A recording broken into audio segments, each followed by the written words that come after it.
Hi everyone, welcome to my channel. My name is Brajesh. In this video, I'm going to show you how to write asynchronous program with the help of completable future. When we talk about asynchronous program, that means the non-blocking code. For example, if we need to read some data from a file or we need to access the database, all of these processes are time-taking process. And if we write the program within a same thread, then our main thread is going to wait until all of these operations are done. So this is a blocking code. Whereas if we execute all of these operations within a different thread, and whenever we have got the response, then we can come back to our main thread to do the rest of the processing. So this is the asynchronous code. There are different ways in which we can write the asynchronous code. For example, we have the executable service. We can just apply the submit method and we can pass the execution in the form of callable or runnable. But if we have multiple processes that need to be bind together, executable service will not be able to help here. For this purpose, we use the completable future, which provides different API methods to do different kind of operations. It provides the different method to chain the operations together. Also, it is possible that the asynchronous code that you are defining might fail. Completable future provides the different ways in which we can handle the error in a clean way. All of these things we are going to see in this video, so stay tuned and let's get started. When we need to run the asynchronous program, we can do it with the help of thread. Like for example here, if we need to do some calculation that need to be run in different threads, so we can just pass the callable or runnable to the thread and we can start the thread. If we need main thread to be waiting on the result of the execution that we are doing in parallel, then we just need to apply join. Or there is another way in which we can use the executor service and we can submit the task to the executor service. Whenever any thread is available within the thread pool, the execution will immediately start. If the thread is not available, then it will wait for the thread to be available, and once it is there, the execution will start. With the help of executor service, if we submit any task, it returns the future of the type of the execution that we are doing. Here we have this sum function. So this is simple mathematical operation where we are doing, but to add time complexity to it, we have added the delay in the process, and here thread is sleeping for a while before returning the result. If we need to print the value from the particular execution, then we will have to wait on the result of the future. So here we have applied the get on the future object. If we run this particular method, this is what we have printed over here. And then we have child thread that is running, which is running within the executor service thread. And here we have got the result in 1 second. If we are dependent on the result of the execution, then we have to apply the blocking call. If this process is going to take very long time, then our main thread is blocking for that while. To resolve this, we have the completable future wherein we can apply the callback methods to do the final processing whenever we are getting the result from the child thread. First of all, let's see how we can create a completable future object. To get the completable future, we can apply different methods on the completable future. If we need to run some process within a different thread, we can call either supply async method or run async method. When we have any execution that we need to run and that execution does not return any result, then we use the run async method as it takes the runnable as an input. Same way as submit method can be used to pass the callable and runnable, here we have different method to do the specific operation. Run async is to run the execution which does not return any result, and supply async to run the process which returns the result. Here we have the return type of the supply async, which is completable feature of type U, and for the run async we have completable feature of type void. If we need to print result of the execution, that means whatever operation we are doing, we need a result from that particular operation. Here we can use the supply async method. It takes supplier as an input. It does not take any input, but it returns some value from the supplier, and here we can pass our execution that we need to run.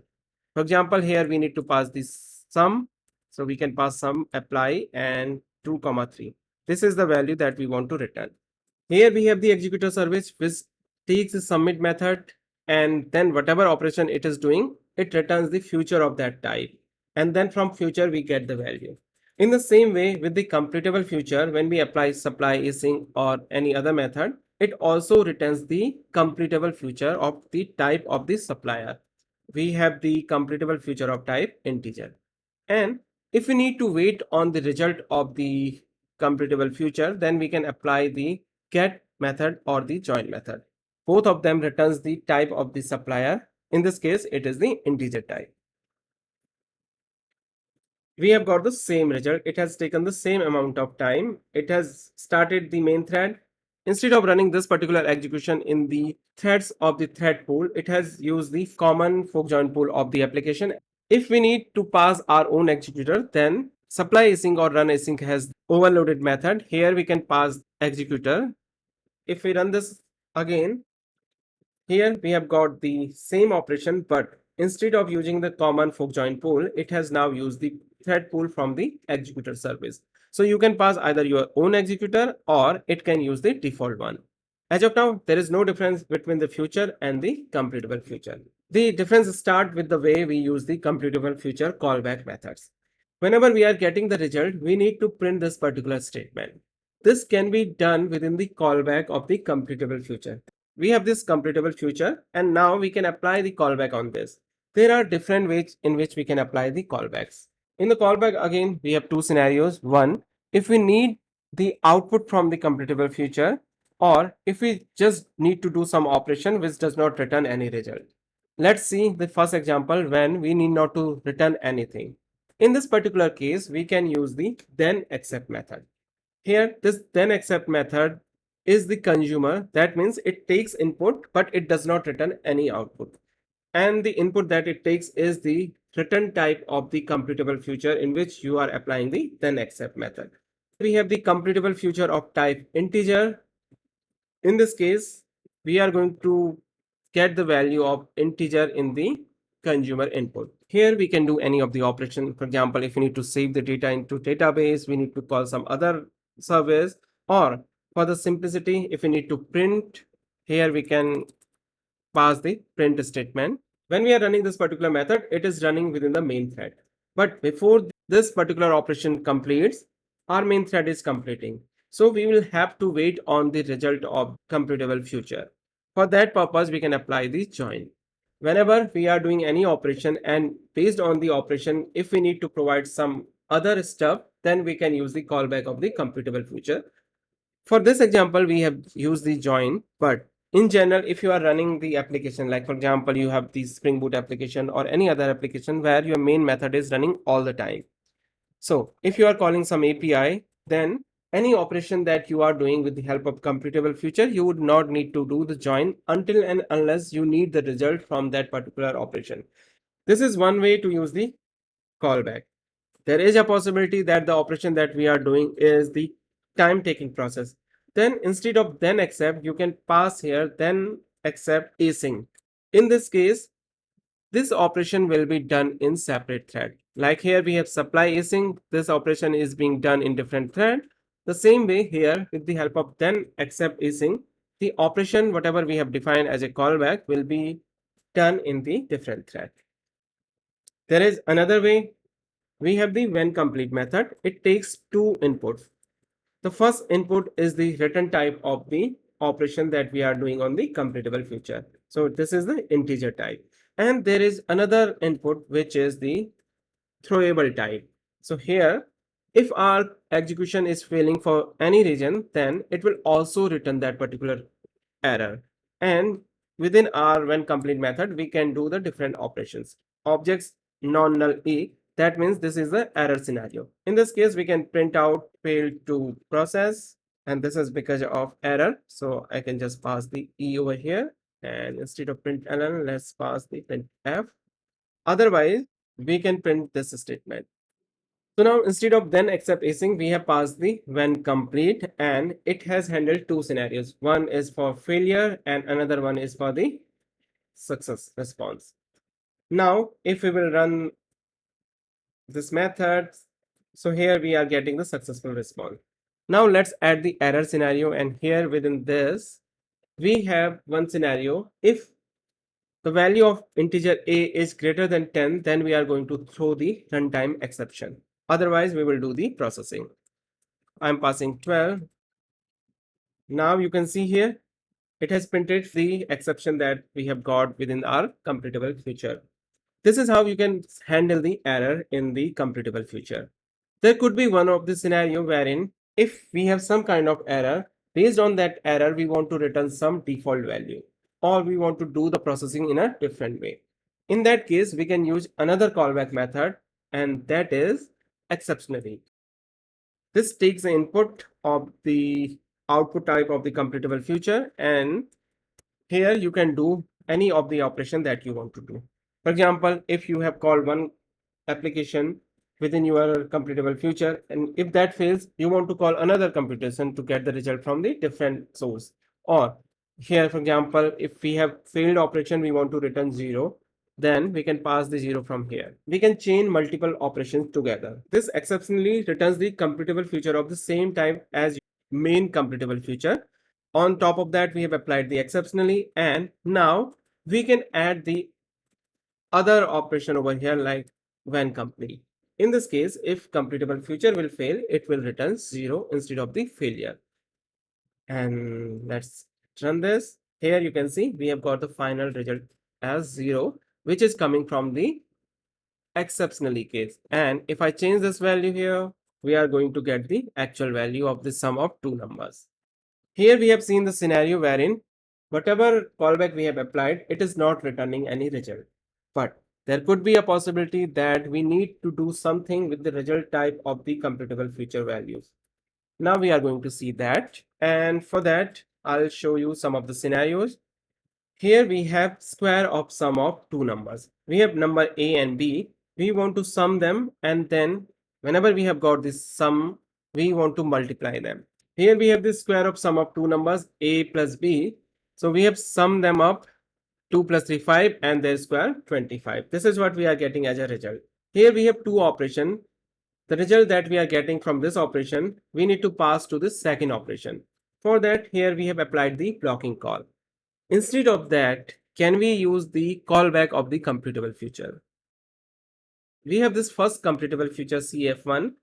Whenever we are getting the result of this computable future, we need to pass this result to the another computable future. Earlier we used then accept async, or when complete. Here we can use the when complete method because it returns the computable future of type integer, or we can also use the then apply. Here we have the function which takes the input from the result of the first computation. Here we need to apply the multiplication. If we just apply join on this, so we are going to get the result. With this multiply, we need to pass the number x because we want to square that number. And let's run this. Here, for example, we have the multiply operation which is taking 1 second. So if we need to run that in different thread, then instead of then apply, here we can pass then apply async. There is another scenario. If we need to do some operation which is again returns the computable future. Like for example, here we have this multiplication operation which returns the computable future. For example, if we have this operation, this will return the computable future of integer. So I need to apply this join here. This operation by itself will return the computable future of integer, and then apply async will return the computable future of the type of the supplier that we have passed. So it returns the computable future of integer. Here we have computable future of integer as a result type. So we have applied two joins operation over here. In this particular case, we can apply another method then compose, and this is going to give us the result. So whenever first operation will be done, the result of that will be passed to another computable future, which is going to handle this scenario. So based on your requirement, you can use either then apply async, or then compose method.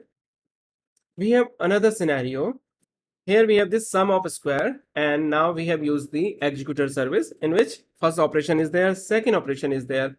Whenever we have got the result from first and second operation, we are passing that result to the third operation. This operation and this operation is happening in parallel, and whenever we have got the result from both the operation, we are doing the third operation. Now, same thing we can achieve with the help of computable future, but with more elegant way. So here we have the computable future 1 and 2, multiply operation on A, multiply operation on B, same as these two lines. If we just run the third operation, supply async, here we can apply the sum operation and To do that, we need to wait on the result of the first and second operation. So cf1 dot join, comma cf2 dot join, and eventually we can apply the join on this to get the result. This code and this code is more or less same. Here again we are calling two operations and we are waiting on the result of both of these operations, and finally we are applying those results into third operation, and then we are waiting on the result of the final operation. Here is a better way with the completable future. So instead of the wait on the specific operations, we can apply composition of two operations of the completable future. On the first completable future, we can apply the method then combine. We can combine the second completable future with the first completable future. Whenever both the operation has returned the result, that result we can pass to separate function and we can do the third operation. Here we have input type x and y. This one is the result type of the first completable future and the second one is the result type of the second completable future. Here, instead of doing the join operation separately, we have just combined both of the completable future. Whenever we have got the final result, we can do the final operation. Here we can apply the sum dot apply x comma y, and if we need the result from this, we can just apply join, and here we have the result. So here we have lots of other methods like then except both. If we need to run two operation and after that we need to run the third operation, but we need not to return any result from the third operation, then we can use this then except both. Let's look at the final scenario wherein sum of square of three numbers. These three operations completed in 1 second, then we have sum operation and another sum operation. So overall we have 4 seconds. When we write this code, you can see it is not very clear what is happening over here. So for each operation we are applying the blocking call. With the help of completable future, we can write the clean code. Here we have three completable future which are doing the same operations as we have these three executions. We need to combine these three operations, and when these are done, we need to apply the other two operations. Here we can apply the all of method of completable future, to which you can pass multiple completable futures. It can be ArrayList, it can be array, or it can be stream, it can be var arguments. Here we have three separate computation, so we can pass them within the completable future cf1, cf2, and cf3. We can apply join on this, and this returns the void type. That means for this execution, we are not going to get any result. However, whenever all of these three calculations are done, then only this join is going to return us. From here, we can get the value of cf1.join to get the value of this computation, cf2.join to get the value of this computation, and similarly for the third execution, we can do the join. In that case, it will not block on those operations because it has already completed based on this dot join operation. Now we need to apply this sum operation. For that, again we can use the completable future dot supply async. Here we have the sum operation on first two numbers. For that, we can apply the cf1 dot join, cf2 dot join. Once we have got this result, we need to pass this result to the third completable future. That is what we have here. To do so, we can use this then compose method here, like we have seen earlier, and we have the result of the operation that we have done on this particular supply async. This we can feed to our sum method, and we have cf3 dot join comma x. We need to pass this particular operation within the completable future dot supply async, and this is going to get us the result. So here we have applied the different computation in one go, and then we have combined the result with the help of then compose method. There could be a possibility that we have multiple completable future. It will be difficult to compose all of these operations. Completable future can also work on the streams of the completable future. If we need to get a stream of the futures, so that is what we can do by applying stream.off, and here we can pass the different completable futures. If we just look at this particular operation, here we have three completable futures, cf1, cf2, and cf3. Whenever we are getting the result from this and this, we are doing some operation, and result of that operation we are passing with the third computation. If you just think about it, it's a reduce operation, which we can apply on the stream. Here we can apply the reduce operation, and in the input we have two computation. So this is the first completable feature, second completable feature. Once we have got the result from both of these computation, we can do some third operation. And for that, we have already seen how we can use the combine. Here we have f1 dot then combine, we have f2, and within this we can apply the function of two values x and y, and we can apply the sum operation over here, x comma y. Okay, now